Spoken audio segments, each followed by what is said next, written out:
Welcome to episode 250 of Real Health Radio. You can find the show notes and the links talked about as part of this episode at 7, so the word all spelled out, seven-health.com/250. Before we get started, I just want to mention that I'm taking on clients at the moment. I specialize in helping clients overcome eating disorders and disordered eating, chronic dieting, body dissatisfaction and poor body image, exercise compulsion and overexercising, and also helping clients to regain their periods. So if you want help in any of these areas, or you simply want to improve your relationship with food and body and exercise, then please get in contact. You can head over to seven-health.com/help, and there you can read about how I work with clients and apply for a free initial chat. So the address again is seven-health.com/help, and I'll also include that in the show notes. Hey everyone, welcome back to another episode of Real Health Radio. I'm your host, Chris Sandel. I'm a nutritionist that specializes in recovery from eating disorders and disordered eating, or really just helping anyone who has a messy relationship with food and body and exercise. So today's episode is number 250, which is barely comprehensible to me. It feels like a lifetime ago that I started this show. It was back in August 2015, so we're approaching 7 years. And a lot has changed over that time, both in my personal life and also in many of my views.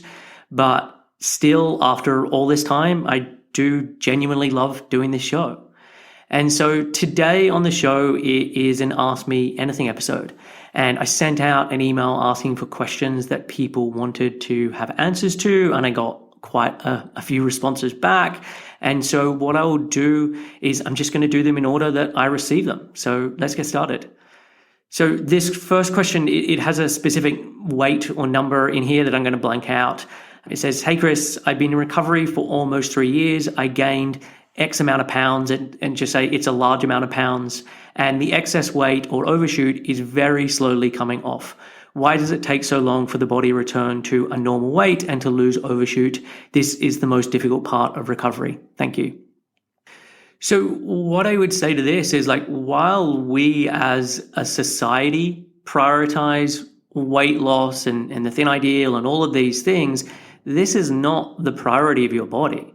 From an evolutionary perspective, if the body has just been through a famine, and especially a famine that has lasted maybe years or decades, its priority is survival. And its priority is always survival. But if it's just gone through that as an experience, it has an impact on how it thinks is the best way to survive. And it doesn't know when the next famine is about to start.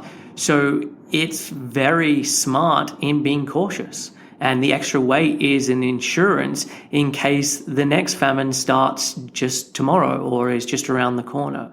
And so we have to think about these things from a body perspective of your body is trying to help you survive, and it doesn't know or understand the diet culture and the messages that you and we have all grown up in.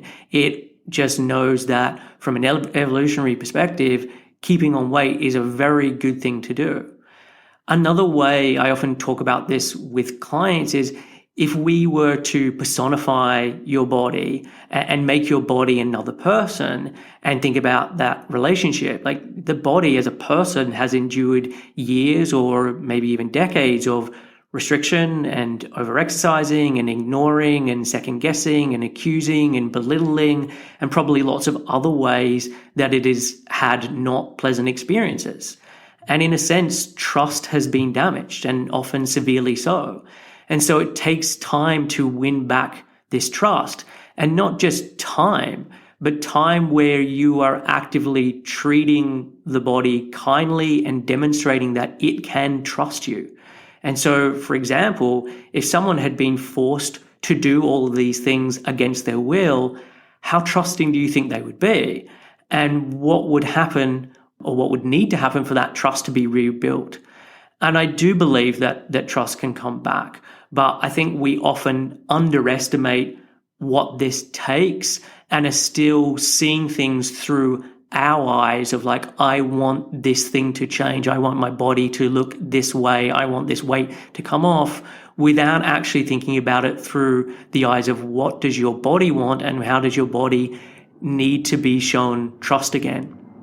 I would also add that not all bodies are designed to be a quote-unquote normal weight, because what we have designated a normal weight is incredibly subjective and biased. And I truly believe that when the body is supported, it will find the weight that is right for it. And sometimes this will be in the supposedly normal range, and sometimes it won't. And really, the main part of recovery isn't about weight returning to some amount that you dictate that is appropriate. It's getting to a point that you are supporting your body and living in a way where the amount of weight that the body holds is not having an impact on the kinds of choices that you make. That weight isn't the ultimate determiner of how a life is being lived. So this is kind of just all to say like why I think it can take a long time for that to come off. And sometimes that does happen and sometimes it doesn't happen. But I think it makes complete sense from an evolutionary perspective why this would take a long time. So the next question, I'm going to paraphrase. And so it says, "Hi Chris, I was the classic underweight, overexercising, anxious case with amenorrhea and a distorted view of my body and food. I'm lucky now to be a normal weight with a 9-month-old daughter and vastly improved relationship with food, exercise, and my body. I still relate to many of the quasi-recovery factors and hope to uncover these hurdles. I would love advice focused on managing the constant thinking of food and perhaps coping strategies. Personally, whilst I now live a normal life, not totally revolving around food/exercise and eat a wide range of foods, the battle and anxiety around what to eat and when, e.g. if I haven't had any vegetables at every meal or can't have exactly what I've planned, it's still consuming. I spend a huge amount of time thinking and planning what I will eat and when, and ensuring it is balanced.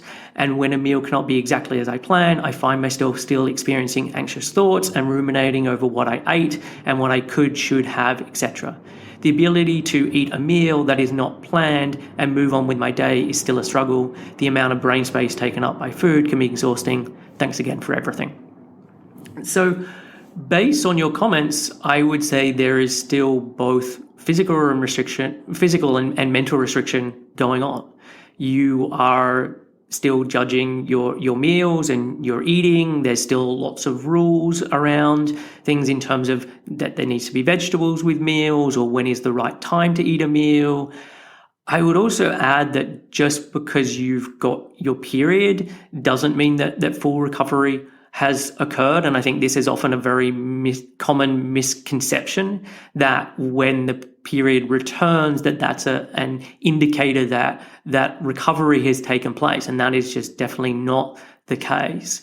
And I would also add that pregnancy is a huge ask on your body. So I don't know how long after you got your period back did you then become pregnant, but pregnancy is a huge ask on the body. And this is true for someone who isn't in recovery. It's a huge energy endeavor and needs a lot more energy than normal living. And this also then carries on after birth, especially with breastfeeding. And so given your comments about how much food and these kinds of things are still on your mind, I would say that your physical body, including your brain, still has further healing that needs to occur. And this will typically mean that further weight gain needs to occur for that to happen. And in a sense, the way to get over your issues is to take action to actually challenge these beliefs and rules and do the opposite. Like, I'm a firm believer that eating disorders are very much like an anxiety disorder. And this is something I chatted about in my conversation with Sasha Gorel. So I will link to that in the show notes.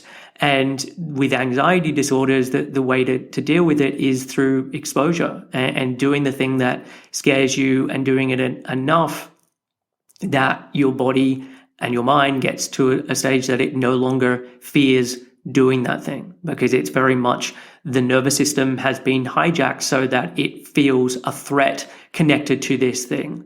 And that threat is not necessarily conscious. I think we try to then explain why I'm having this feeling and make sense of this. And that's, oh, okay, this is a really big meal, or I'm eating earlier, or whatever it may be. But the reason that you're coming up with that as an explanation is because your body and your nervous system has already taken you to that place. And the way to actually overcome this, as I said, is by doing exposure, by repeatedly taking action. And so it would be doing this for many days or weeks or months or however long it takes for those changes to occur. I mean, typically with clients, I will say that somewhere between doing something 5 to 10 times is where actually a lot of the changes will take place. And so it would be intentionally have meals without vegetables, intentionally have meals that are early. Think of foods that you fear or you think are off limits and include them repeatedly and continuing to do this. And this is the way that you are able to further recover. And as I said earlier, I think there is more physical repair that needs to take place. So it's that alongside taking in more energy generally. But that is how I would think about moving past the place that you're currently at. So the next question is, Chris, what change would you like to see with regards to the messages, and these can be in the media, within health, within the fitness industry, that lead people falling into eating disorders, or once they're there feeling like they can't stop the behavior because that would be wrong? So, I mean, there's lots of things that I think could be changed here. I think we really need to move away from the myopic focus on weight and really embracing body diversity and not thinking that weight is the ultimate determiner of someone's health, because it definitely is not. I think having more of a non-diet approach when teaching people and talking about health, I'm a big advocate of that and a big advocate of things like intuitive eating. So I do think that should be at the core. I think there needs to be much more education about eating disorders. And I think this needs to be happening at all levels, whether we're talking about it at the population level, where we were talking about that with therapists, whether we're talking about that with doctors. I think eating disorders are very poorly understood, and what most people know or think they know is very stereotypical, and it often includes a lot of their own biases and their own insecurities about weight and food and all of those things. And so I think there needs to be a lot more education that goes on around this. I think I've kind of talked about the statistic before for children, that the number of kids who are getting type 2 diabetes versus the number of kids who are having eating disorders is like 250 to 1. So eating disorders are happening 250 more times than someone getting type 2 diabetes, and yet you just wouldn't know that with all the messaging and the fear-mongering around the kinds of foods that people are eating and the focus on the so-called obesity epidemic. And so I do think that we really need to have a look at the way that we were talking about these things and educating it. I think we need to talk about health in much broader terms. So not just connected to food and exercise, because I think that's kind of the only things that are talked about. We need to move away from the moralizing connected to health, and that no one owes anyone their health, and the way that we talk about someone, if they're in poor health, like that's something that they've done to themselves, and if someone's in good health, that's something they've really taken care of, and this very moral way that we speak about this. I think we need to move away from that. We need to stop talking about health as being a specific look, because that's definitely not true. We need to give people a true understanding of the statistics around successful long-term weight loss, because it's not true informed consent at this point. People are under the misconception about how helpful that is, how realistic that is, and the statistics are very different to what most people think about this. I think we need to explore better the personal responsibility versus the social determinants of health, because it's not that people can't have any impact on their health through making different choices, but social determinants of health have a huge impact, and much more of an impact than anyone is giving any kind of recognition to. And so I think that this is the kind of thing that we need to explore more and take a lot of the responsibility out of people's hands, because I don't think it's fair in a lot of ways that we're putting all of this on people when there are much more constraints on people than we like to think. I did a whole episode on this, all about the complexity of health. And you can have people who are living literally a mile down the road, or basically in the same area, and depending on their socioeconomic status, they're living 20 or 30 years difference.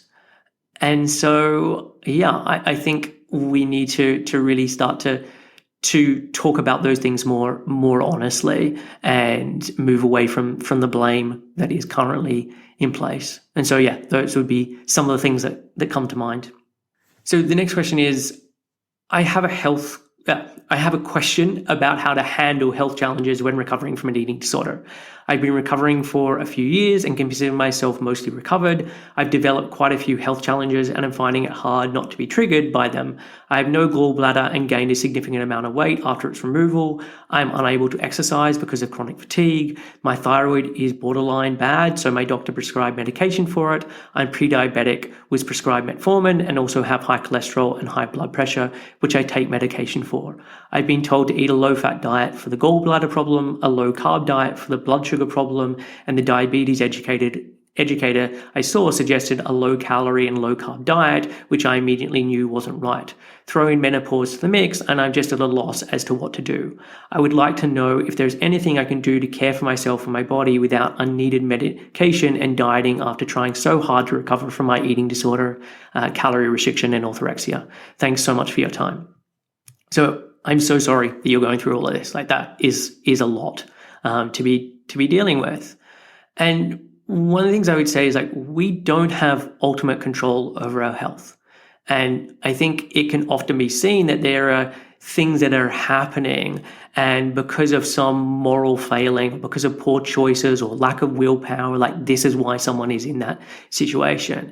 And this self-judgment or self-blame, if it's coming from the individual or if it's coming from the outside sources, it just makes things worse. And so the first thing I would say is, like, just having real compassion with yourself in this moment is really, really important. And given everything that you have going on, I would say it's really important of figuring out what works best for you, and really learning to use interoceptive awareness so that you can be your best guide and can help to figure this out. Because there can be a difference between you eating less fat, for example, because a diet book told you to do this or a doctor told you to do this, versus you discovered that actually that genuinely works better for you. When you're eating lower fat, you aren't experiencing the nausea that you were experiencing before because of the lack of gallbladder. And I'm not saying this is what you need to do. I'm just using it as an example that really figuring these things out for yourself is really important. And this doesn't mean that you have to do it on your own. Like, you can work with a practitioner to help you with this, because they can then give suggestions of, let's try this, or have you thought of trying this, or have you thought of trying that, or I'm noticing these things when you're with what you're eating and maybe think this could be something to help you. And it always just offering them as suggestions of things to try and experiment with, where you're not following a diet per se, but you're trying things out to figure out what works well for you. And I think that finding someone that you can work with who can do that with you in a collaborative way, so that you also have autonomy with the things you're trying. Because I know if you've come from this place of a lot of restriction, of following diets, of being told different things to do, that what is really important is that you can help to figure this out for yourself with someone's assistance. But I think that's a really important part of this. I would also say looking at things outside of food and movement and the very obvious things that we think about when it comes to health, because these aren't the only things that can be having an impact here. There's a really great study called the Harvard study that's been going on for, it's like 70 years or 80 years, something along those lines. And And one of the things that they've discovered through that the number one predictor of someone's health is the quality of their relationships. Do they have healthy relationships? And that is way more important than what is their blood sugar numbers, what are their cholesterol numbers, etc. And so healthy relationships can be something that can be really important. Things like trauma or adverse childhood experiences have a really huge connection on health. And so is there work that can be done on trauma? Is this part of your picture? And so I'm just using these two things as an example to say that there are lots of things outside of the very myopic, obvious stuff that gets talked about in regards to health that I think is definitely worth exploring. And so those would be some of the things I would say, and I really do wish you all the best with this. So the next one is, hey Chris, I want to ask you a question. Why do you think people become so overweight that their body is in the way of living a normal life? For example, not being able to tie their shoes or walk properly. Do you think dieting is a major factor here? So to start with, I want to just say that many people who are living in thin bodies or bodies where weight isn't impacting on mobility or physically getting in the way can be in a situation where they're unable to tie their shoelaces or be unable to walk properly. So it's not, I just want to say that it's not just someone who is in a larger body where this can be an issue. It can happen all across the weight spectrum. And I would also add that there are many people who are living in large bodies, very large bodies, who are also incredibly flexible, incredibly agile, have lots of ability to move their body. So I've had Amber Carnes on the podcast before. She does yoga and she can do way more in yoga than I will ever be able to do, or at least at this stage that I'm able to do. And she's living in a much larger body than I am. And so I think she's a very good example that just because you're living in a large body doesn't mean that you are going to be inflexible. There's a great video, I will link to it in the show notes, of a guy on YouTube who is running around doing parkour, which is like jumping off buildings and jumping down stairs and running up a wall and doing somersaults. And he is incredible what he's able to do, and he is in a large body. Like if you looked at him, you would probably make assumptions, and then you see him able to do these things, and it's absolutely incredible. And so I think there is these assumptions that just because of a body being a certain way, there are limitations, and I don't believe that is true. I do feel that movement can have an impact on someone, and if someone is not doing movement and keeps that up for a long time, that can then have an impact. And this can happen all across the weight spectrum. It doesn't have to be just someone who is in a larger body. But I'm also aware that if you are in a larger body, that you are much more likely to receive ridicule or shame when they go for a run or go to the gym. And so being in that size body can actually be a deterrent to doing these activities. And then it makes this more likely. And so I would say that if we lived in a society where that wasn't the case, where irrespective of someone's body, they were able to go and move and no one was going to say anything to them, then I think it would have a different impact. But I also just don't want to fall into the trap here of taking something that is incredibly complex in terms of weight and weight gain and giving a very simple answer. And that simple answer could be about lack of movement, or it could be a simple answer in terms of what you've asked, in terms of, is dieting a major factor? Like, yes, I think dieting is a factor, but it is a hugely complex issue. And I think too often we want to give simple answers when there really isn't a simple answer.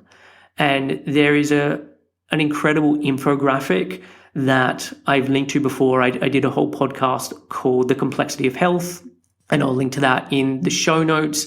And there was an infographic that was done, and I I don't like the title of the infographic. It's about like obesity, but as part of it, it basically just shows all of the different factors that can be connected to someone's weight. So whether someone puts on weight, whether someone doesn't put on weight. And I think there's probably other factors outside of what they list. And it's this whole interconnected web where there's well over 100 different things. And so I think that would be useful to have a look into. And as I said, I'll link to it in the show notes. And it has lots of different things connected to it, whether we're talking about genetics, whether we're talking about social determinants of health, whether we're talking about someone's upbringing. Like there's so many factors that come into this. And so I think dieting and diet culture has a big part to play in this, but I also don't think it is the only thing. So the next question is, hey Chris, I'd like to know who you've helped to make the biggest recovery, i.e., is there someone who didn't think they could recover but did, and how long it took them to see a change? And then there's a second question, which is also, who is your biggest motivation outside of family? And so I would say that most, if not all clients with an eating disorder fall into the category of not thinking they will recover.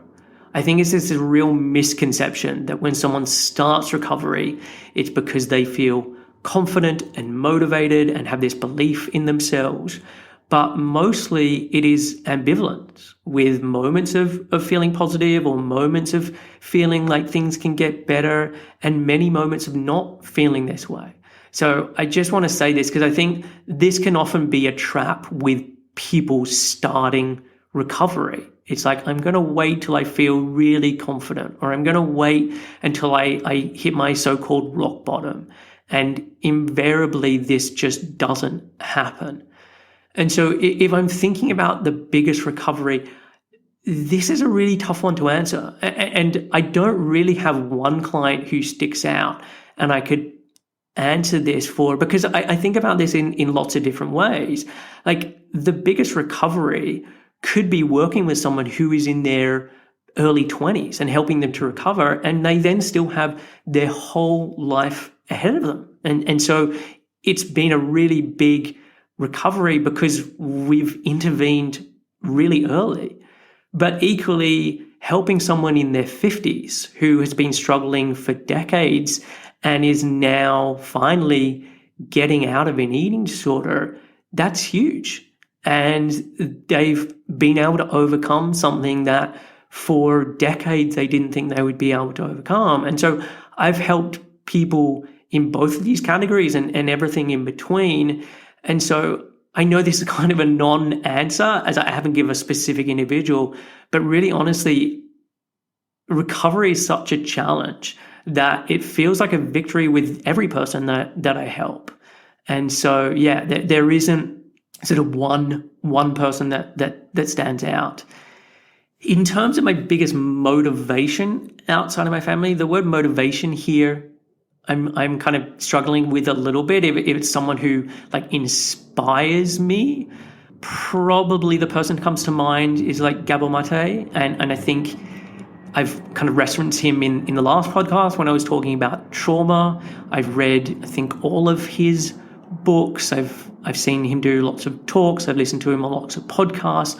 I think he's just doing incredible work and he's an incredible human being. And yeah, just helping so many people connected to trauma, connected to parenting, connected to so many different things. So he is the person who kind of comes to mind in terms of being motivation or inspirational.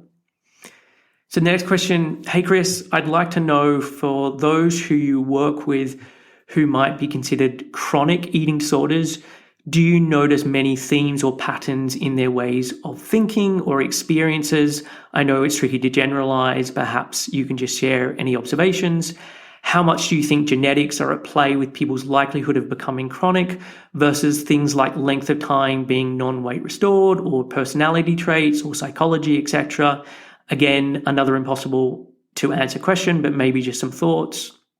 And then the second part is also wondering if working with people with eating disorders has influenced the way you approach food and exercise yourself, or perhaps your approach towards food and exercise as a parent. So many people who work with those with eating disorders have personal experiences that influence, and I would say sometimes compromise, their work. So I'm curious if the experience of working with people has had any negative or helpful effects on you.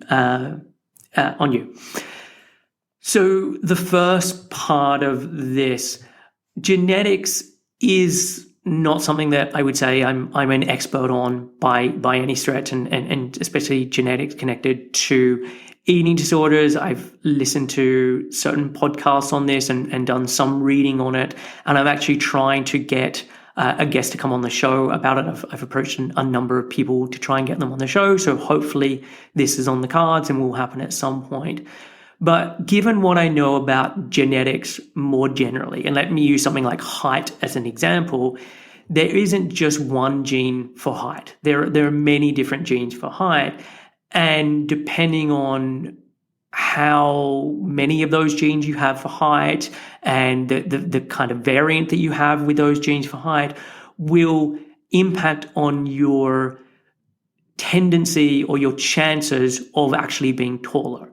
But that's only if other factors are also at play, like there is enough food. So, for example, you could have an island of people who have all the genetics to be 6'5", but there's not much food available, so none of them make it past 5'5".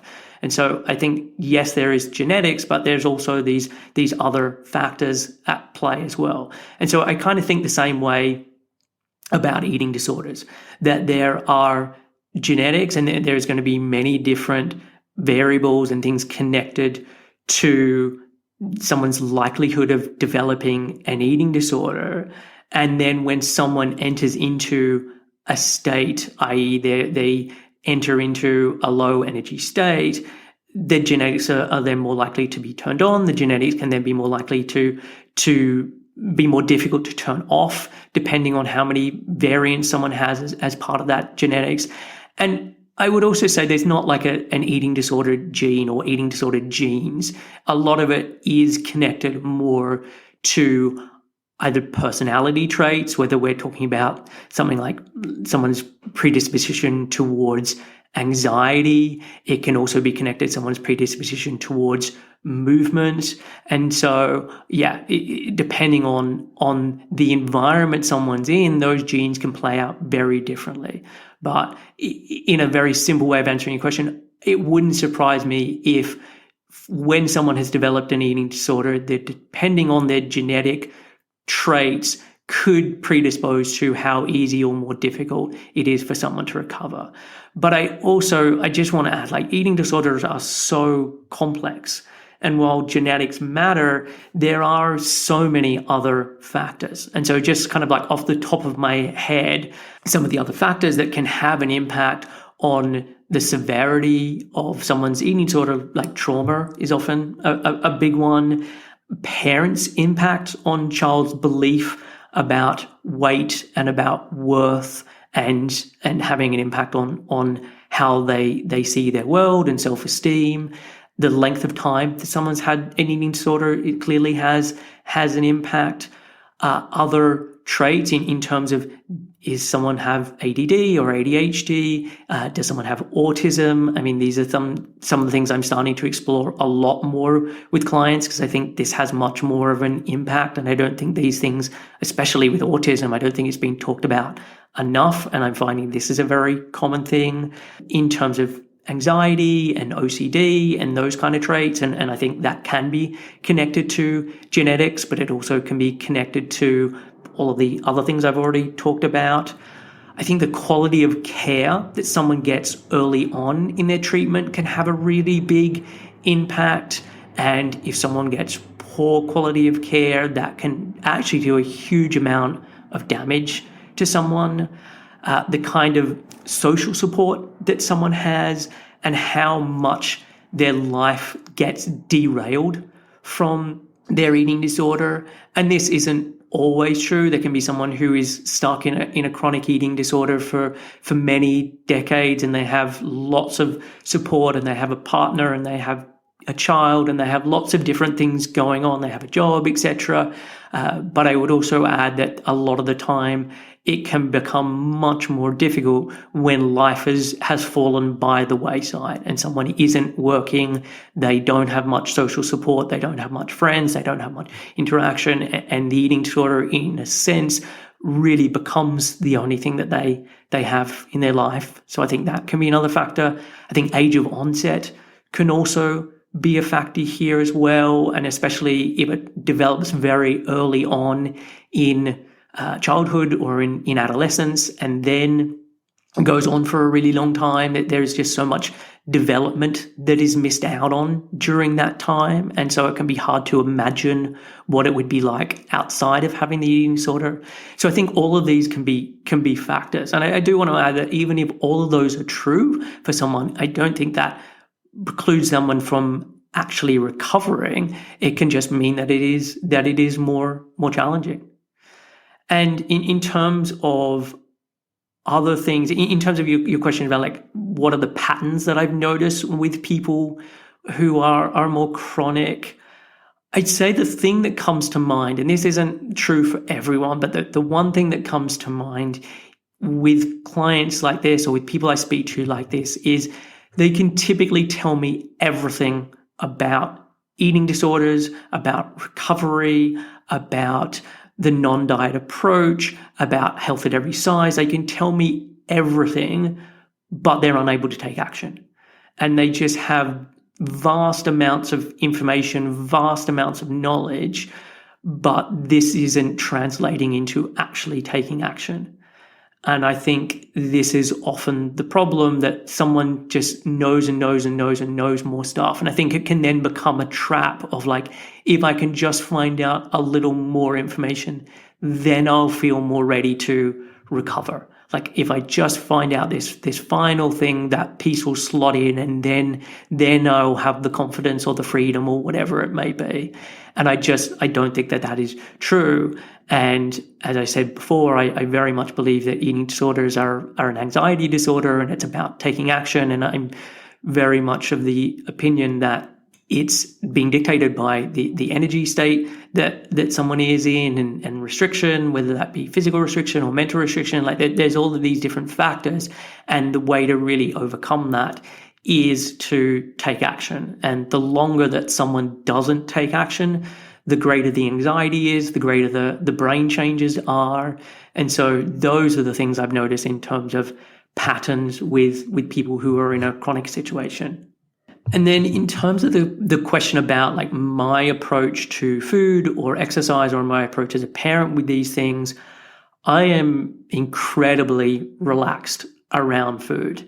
And I like just prize a healthy relationship with food above all else.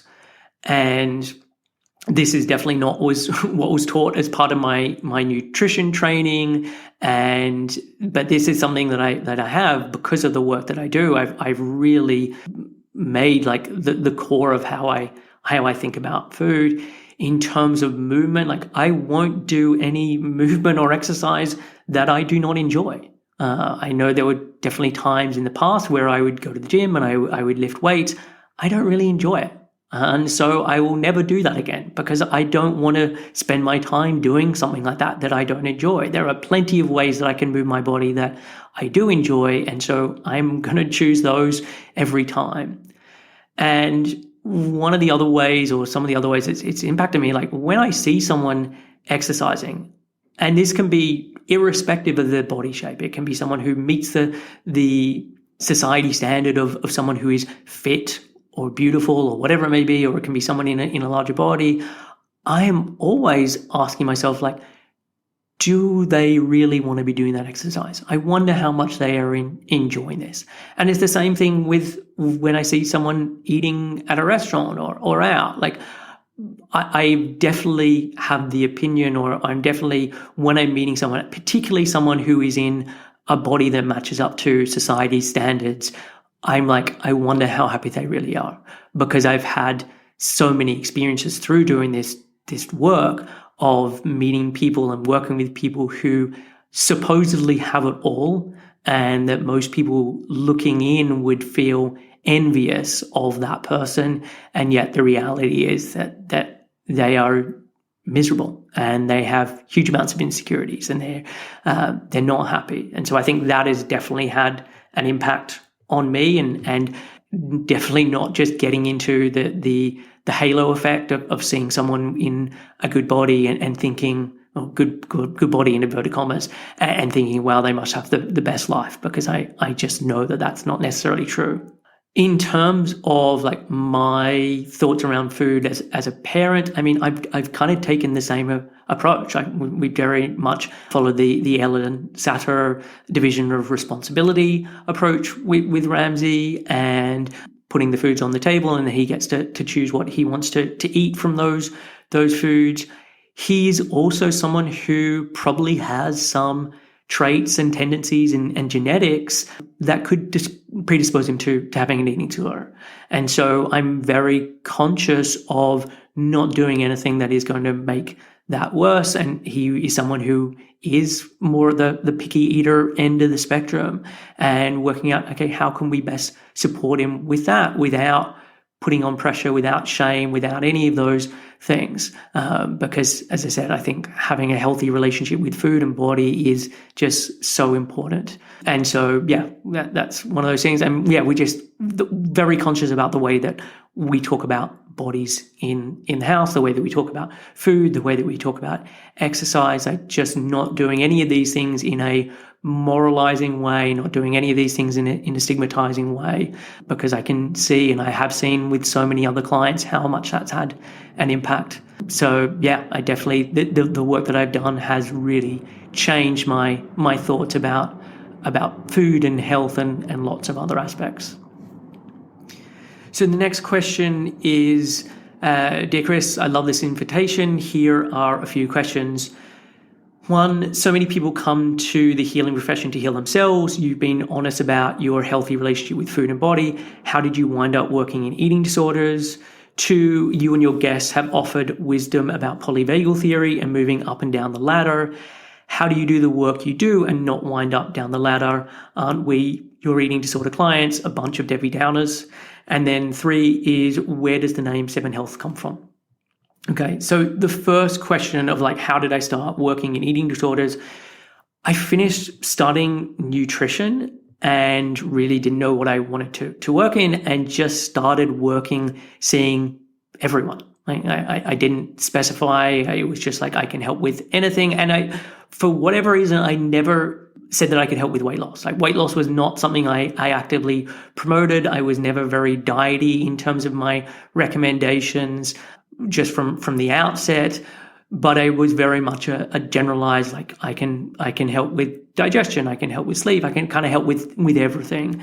And what I found just through sheer luck was there was a number of clients in a very short amount of time that came to me where they were more at the disordered eating, or the early stages of disordered eating end of the spectrum, where it wasn't just about the food that they were eating, and that there was a lot more going on with them. And I just found that I actually really enjoyed working with these people, and really enjoyed the messier side of the human interaction as part of this, or the messier side of being a human and trying to navigate this stuff, as opposed to, this is how many grams of carbohydrates I think you should have, or you need to have this thing at this point of the day. And that I just found very dry, and much preferred the human side of it. And I think if I discovered psychology in my teenage years, I probably would have studied psychology. I think that would have happened, and I'm kind of happy that didn't happen. I think by doing the nutrition training, it gave me such a great understanding of physiology and the nutritional piece. And so now working mostly with eating disorders, it's so helpful to really have that as the background, so that I really have both of these things. And so, yeah, that's kind of how I ended up working with eating disorders. And I guess the other part I would add is, like, as you mentioned, and I've mentioned on the show before, I've never had an eating disorder myself. I've never really struggled with food myself, but I struggled a lot as a teenager, and I struggled in a lot where I did not feel like I fitted in. I felt very self-conscious about my body and the fact that I was small, about the fact that all my peers were going through puberty and I didn't feel like it was happening for me, and really, really had a tough time for many years. And I felt very alone with a lot of that, and I felt very isolated with a lot of that, and it wasn't something I was able to talk about very much or really at all. And so while that is not the exact same thing as having an eating disorder, there is a lot that I can relate to in terms of the kinds of emotions that can come up connected to it. And so I think that's part of how I found my way into this work as well, is like, I get this, even though I haven't had this exact same experience. And so the next question is like, how do I do this work and not be brought down the ladder? So for anyone who doesn't know what this question is relating to in terms of polyvagal theory, I've done a whole episode about this. It's with Deb Dana, and again, I'll link to it in the show notes. And basically with polyvagal theory, you have 3 places on the nervous system, or in the nervous system you can be, and this is very simplifying it. It can be at the top of the ladder, which is safe and social, in the middle point of the ladder, which is fight or flight, and at the bottom of the ladder, which is in shutdown. And so having interactions with people, having things happen in life can then have an impact on where you are on the ladder.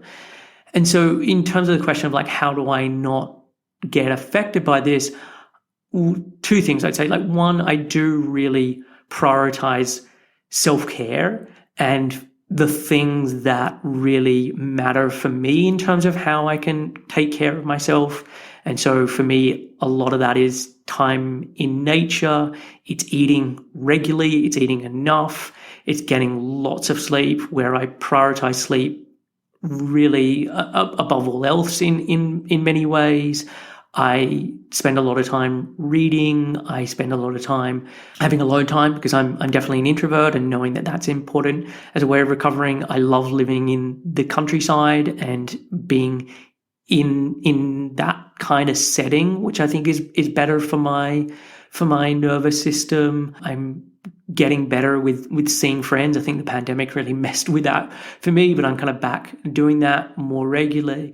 And so being very conscious of, I need to do these things to manage my nervous system and my mental health, and being conscious of what really helps on that front. But the other part I would add to this is, and this is something I discovered more recently, I talked about this in my last life update episode, was that after Ali, my wife, had an accident. She fell off a horse, or was thrown off a horse, and tore her tricep from her elbow, and she needed to have surgery. And so we had a very difficult number of months. I had quite a bit of time where I wasn't seeing clients, and I was just looking after Ramsey and her. And what I noticed was, despite how stressful this time was, when I cancelled everything and said, okay, all I'm going to do is look after Ramsey and Ali, it was actually a less stressful time. And it was when I then came back and started to do work again that I noticed how much that would have a stress on me. And not just the client side of things, but just the running of the business, the financial side, all of those different things. And so I actually don't think I'm as good at managing those things as I thought I was. And I think it does have an impact on my nervous system more than I was either letting on or was able even to see myself. And so what I've actually done, and I can't remember when I started this, it was probably in the February time or maybe the March time, is I now do a 4-day week. And so I work Monday through Thursday, and I have Friday, Saturday, Sunday off every week. And during that time, I don't check emails. I don't do any work. And I realized that I actually need to do that to be able to do this job, and to be able to not just take care of myself, but then when I am at home and being a partner or being a parent, then I can actually do that effectively. Because working 5 days, the reality is, now that I've kind of noticed the difference when I wasn't working, is that I'm just not as good at being able to do that unless I'm getting time off. And so that really has been the way that I've been successful with doing that. Yeah. And then the final one was like the name.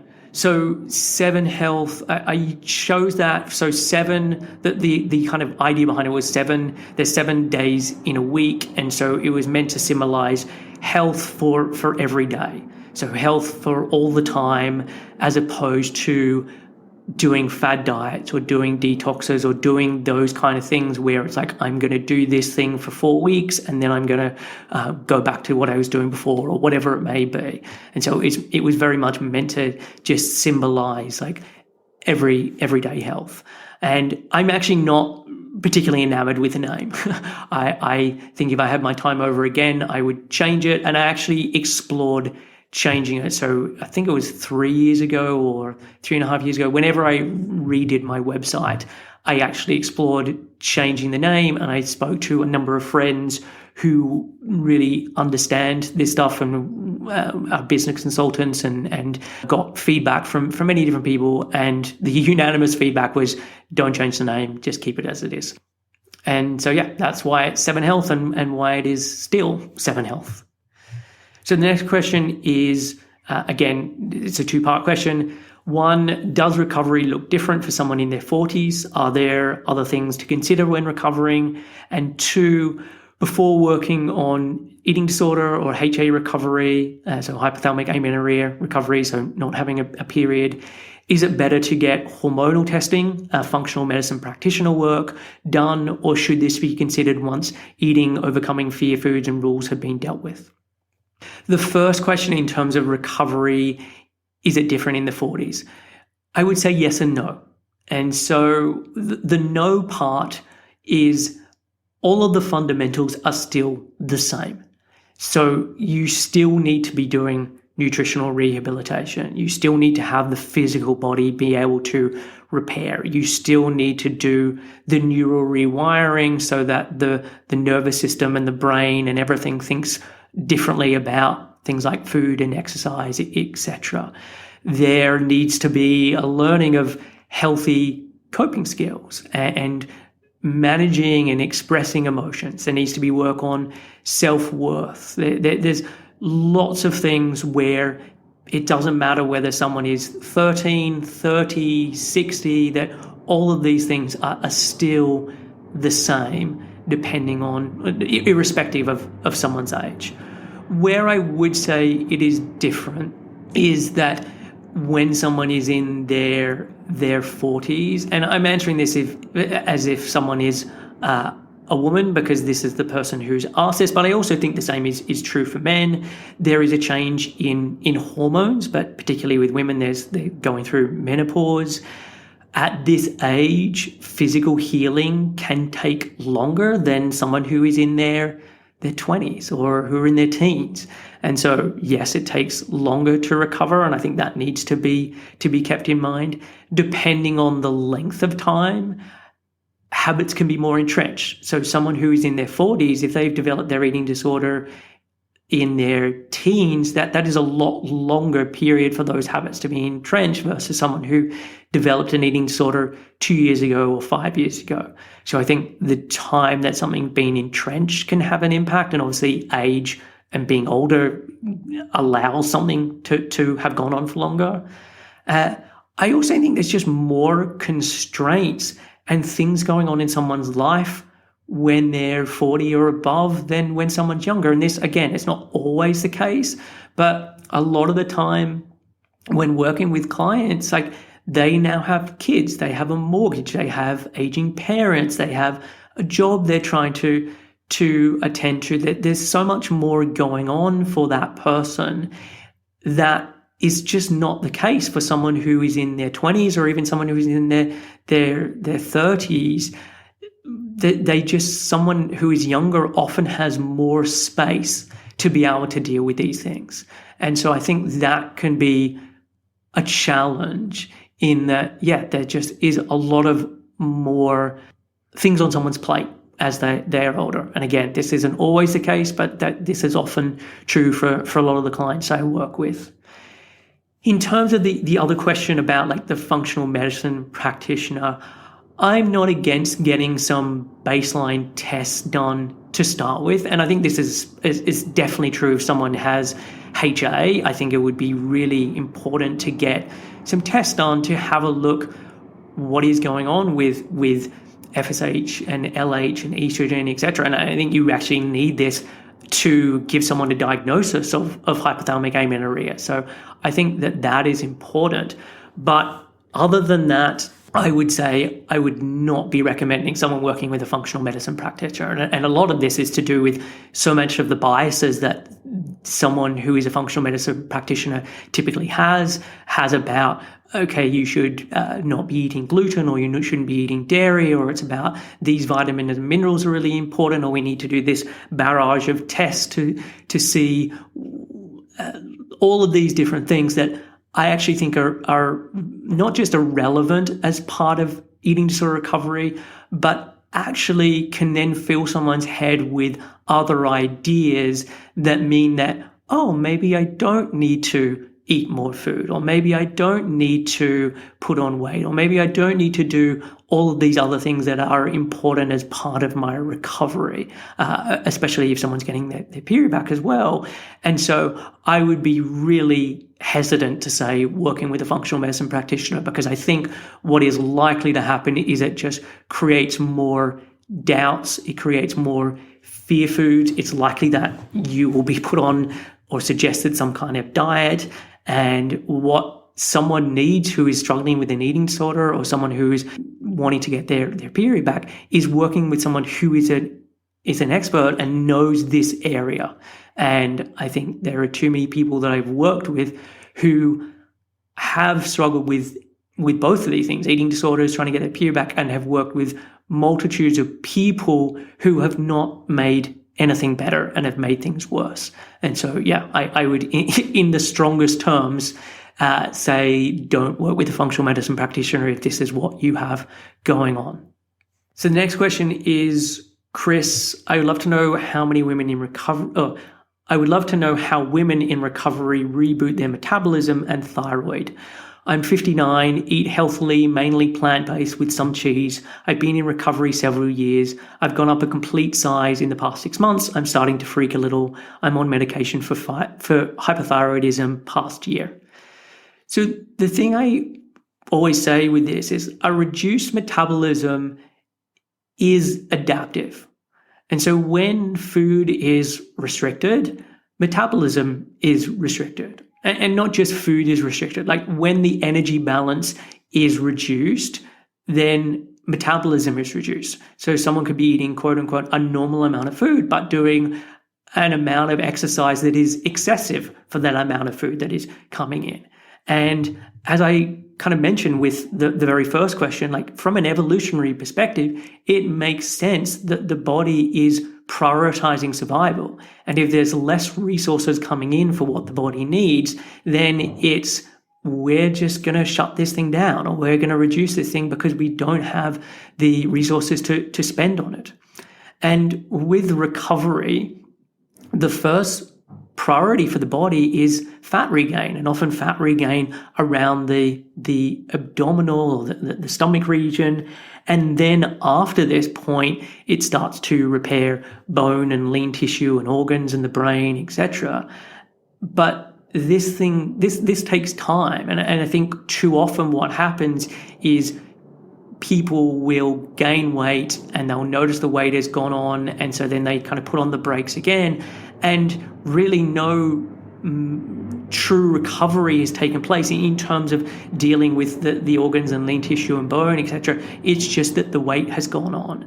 And there is then this fear of like, oh gosh, this is just going to go on exponentially. And I understand all of these fears, but I think we need to remember like the order of healing that the body takes as part of recovery. This is something I go through in a lot of detail in the episode I did on the Minnesota starvation experiment. So if you haven't listened to that episode, I would highly recommend you do. I'll put it in the show notes. I've actually done three or maybe even 4 episodes on it, but it's the most recent one that I've done on it, which kind of brings together all of the information that I've read and thought about in connection with the Minnesota starvation experiment. So I would definitely check that out.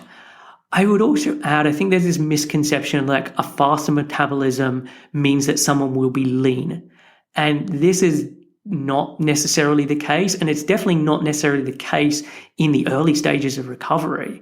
And what defines early stages isn't just the amount of time, but it's like what has happened during that time, how much repair and recovery has actually taken place during that time. And so given your age, recovery is going to be slower. And I don't know what your current weight is. And I don't know what your weight was before you had these issues. And I don't know what your body, like where your body wants your weight to be naturally. And I don't know where your body wants your weight to be so it can complete all the recovery as part of this. And so I can understand, as you said, that recovery feels like it's gone on for a long time and that you've gone up a size in the last 6 months. But none of those things tell me any information about how far you are as part of this recovery journey, because I don't know about all of your various symptoms. I don't know how much you've been eating or exercise or any of those kind of things. And so the fact that you are on medication for your thyroid would probably indicate to me that there is still a lot more recovery to take place, because it's very common for clients that I work with that their thyroid is their thyroid numbers are terrible when we start, and this isn't always the case, but is often the case.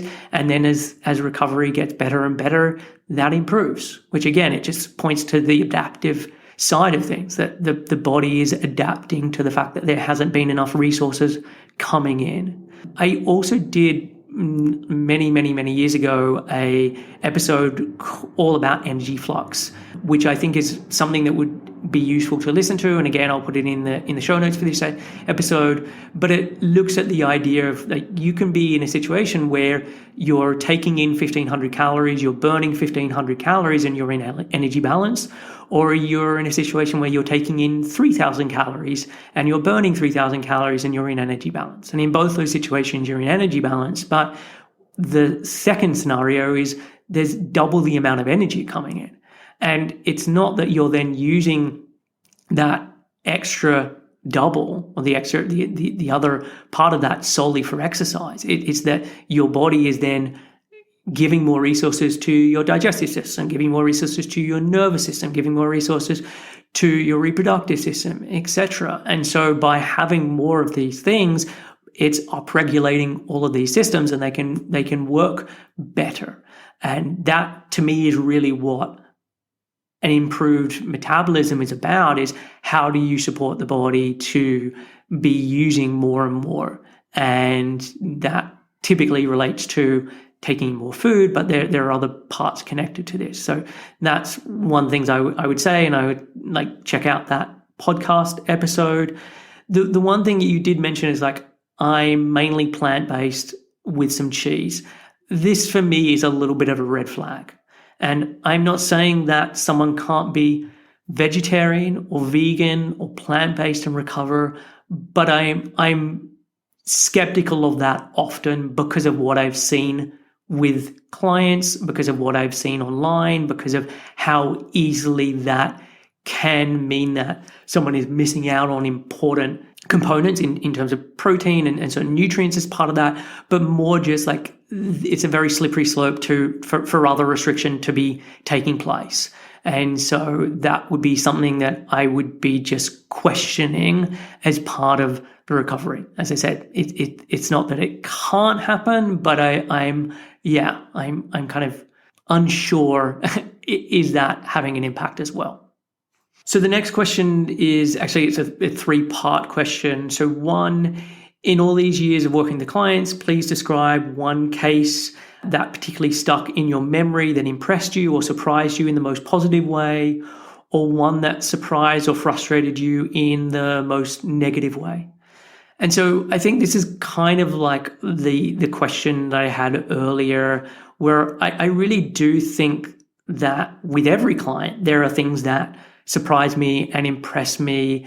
And so there's not one that comes to mind. Like I've tried to think about this, and like there is a client that comes to mind where we were working on trying to get her period back. She was really desperate to have a child, and she was able to conceive without actually getting a period, and was able to have a child and was able to do that naturally, something that she never thought would be possible. And she'd been told for many times that would never be able to happen. And so, yeah, I think that one, while it doesn't surprise me because I can understand how it can work from a physiological standpoint, it was very lovely, and she was just so happy about that. So that one really sticks in my mind.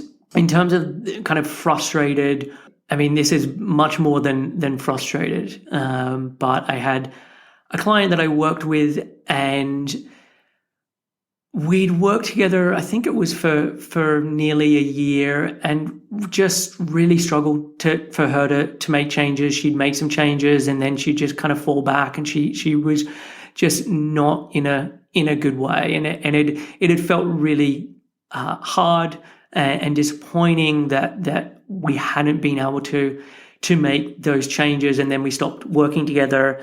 And then about, I can't remember, it was 6 months later or a year later, I sent her an email just to say, hey, I just want to check in. I think of you. I just want to find out how you're doing. And I got an email back from her sister saying that she had committed suicide. And that was a lot. And I think that really stuck with me in a negative way. That someone was in such a horrible place with this, and that their eating disorder had such an impact on them that was how things came to an end. And so that's probably of all the clients, that's the one that sticks out the most as one of the most painful.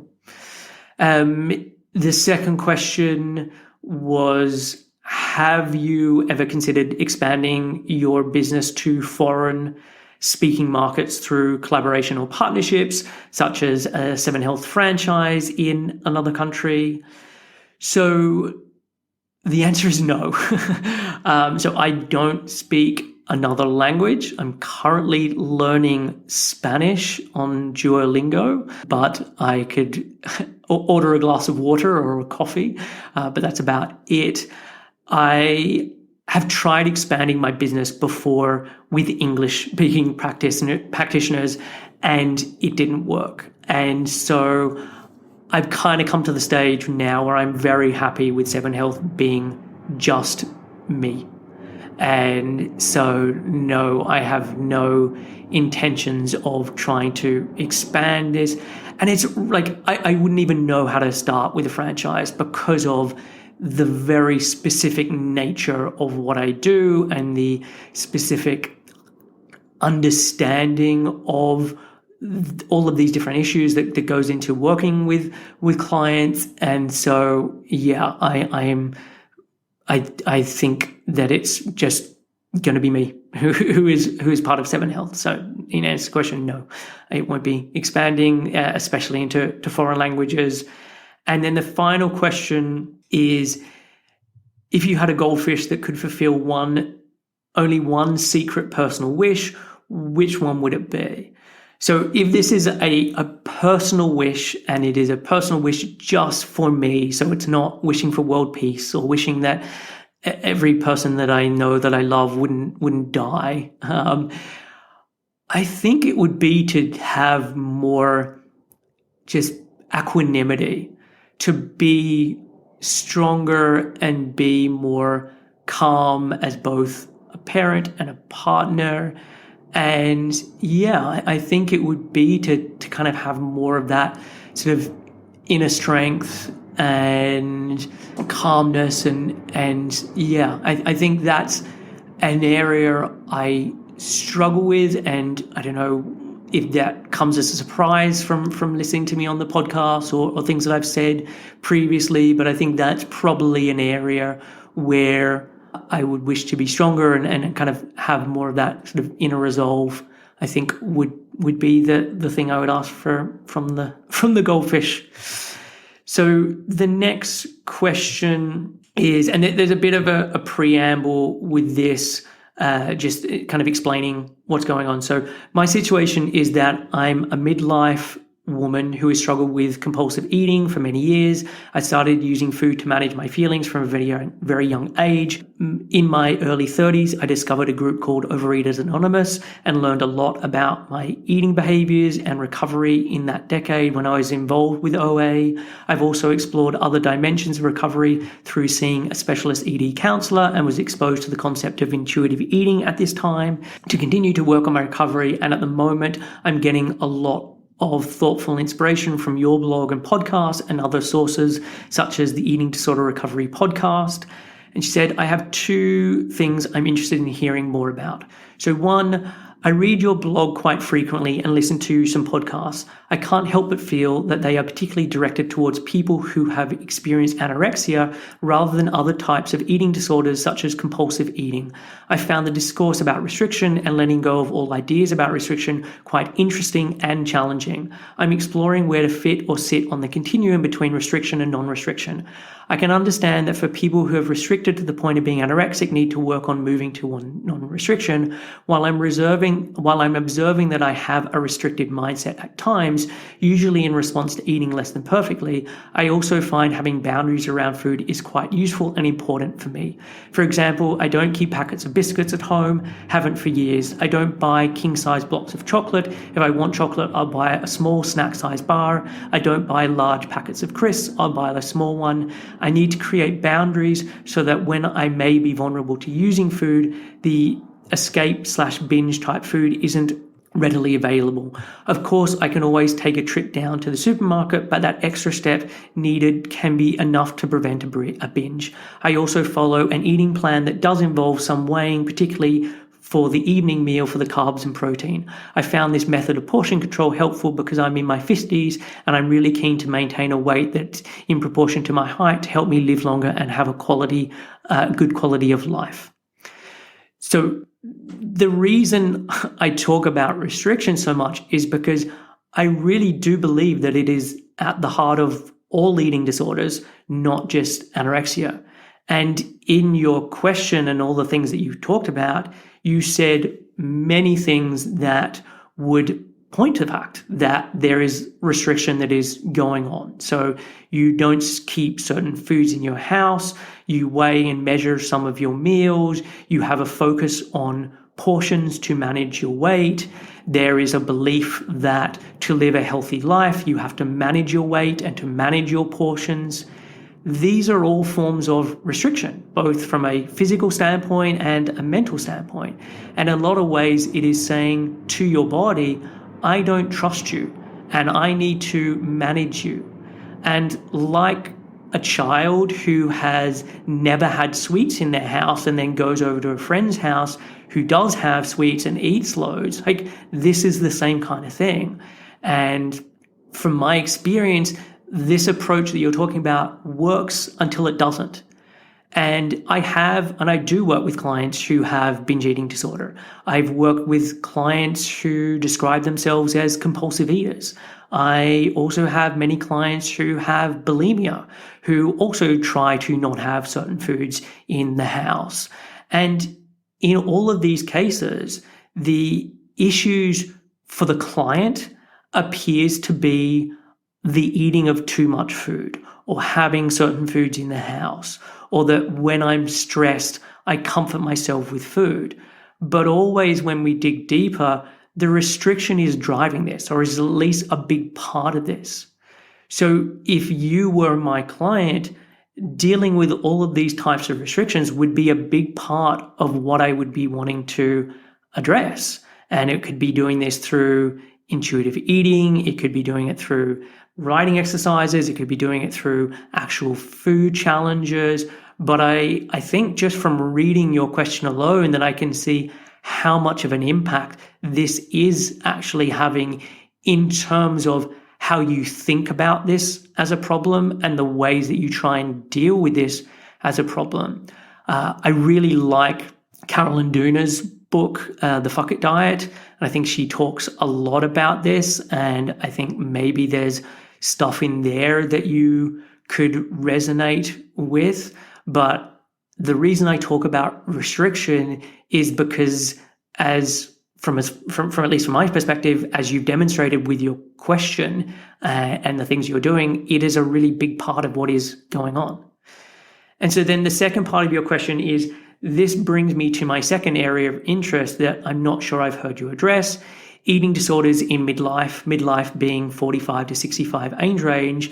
Midlife for women brings menopause, changing energy levels, changing of shape for some women.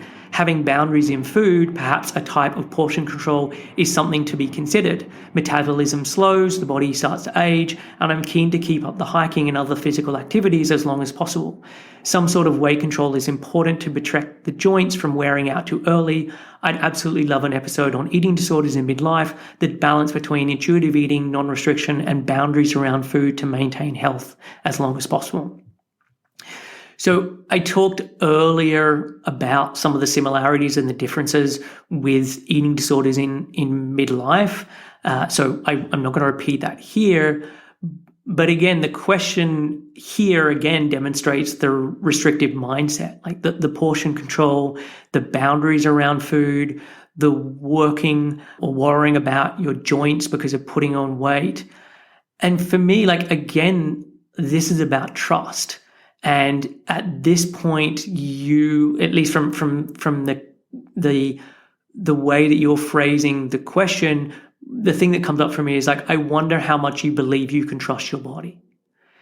That, do you believe that if you're not keeping it on some kind of leash, that it won't just run away with itself, that it won't just eat and eat and eat, and that if you do that you'll only eat unhealthy food and you're only ever going to be unhealthy?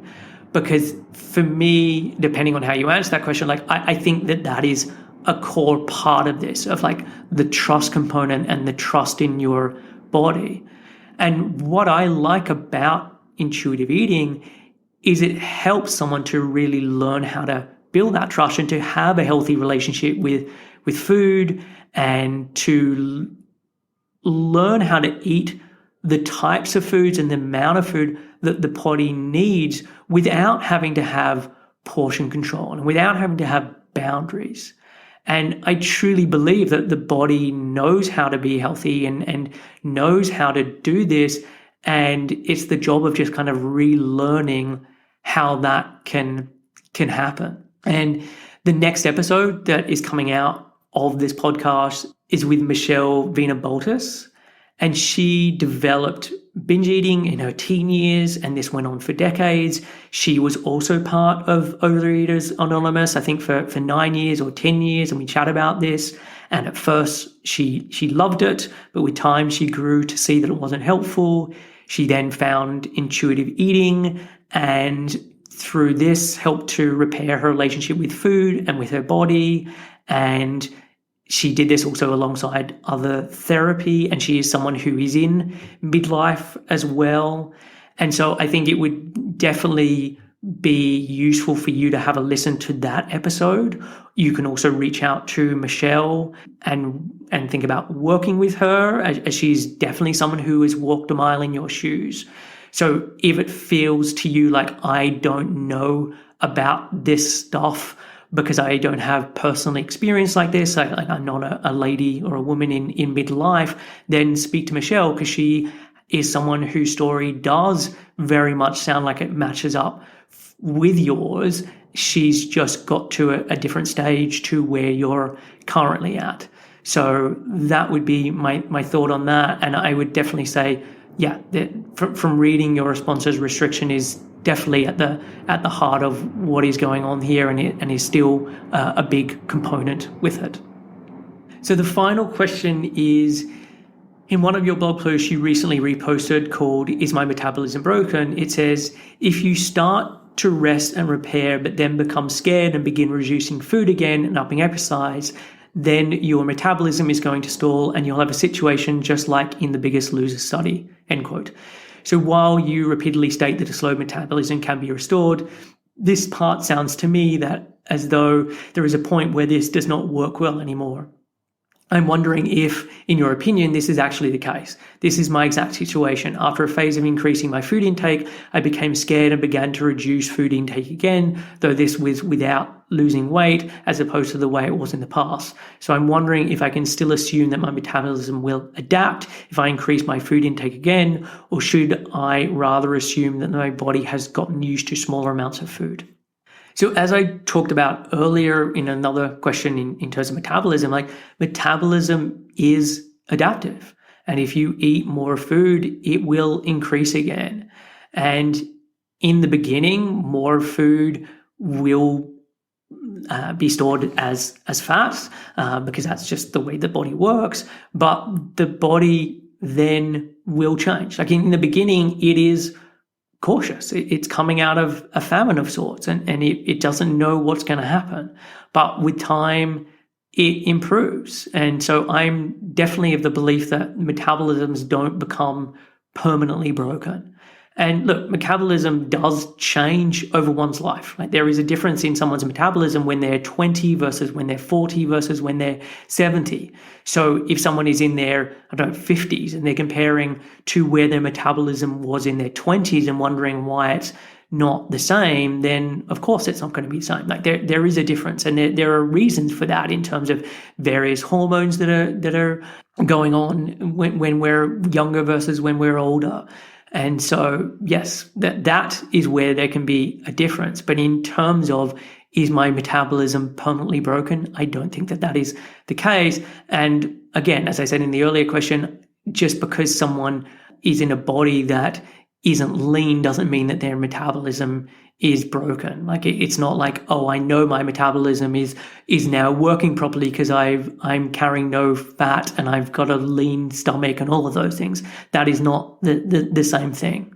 And that is especially the case as someone gets older. But yeah, I do want to reiterate, I don't think that you've broken your metabolism. I would say that if you start to do the things again that can repair and can help as part of recovery, it will improve. So that is it for this Ask Me Anything episode. Like I am just blown away that I'm at 250 episodes of this show.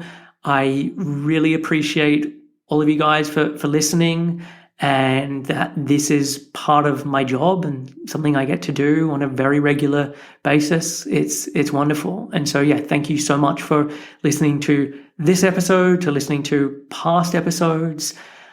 As I mentioned at the top, I'm currently taking on clients. So if you want help with any of the kinds of stuff that I've talked about today, then please reach out. It's 7-health.com/help. And yeah, get in contact. So I will be back next time with the next episode, as I said, with Michelle. Until then, take care of yourself, and I'll catch you soon.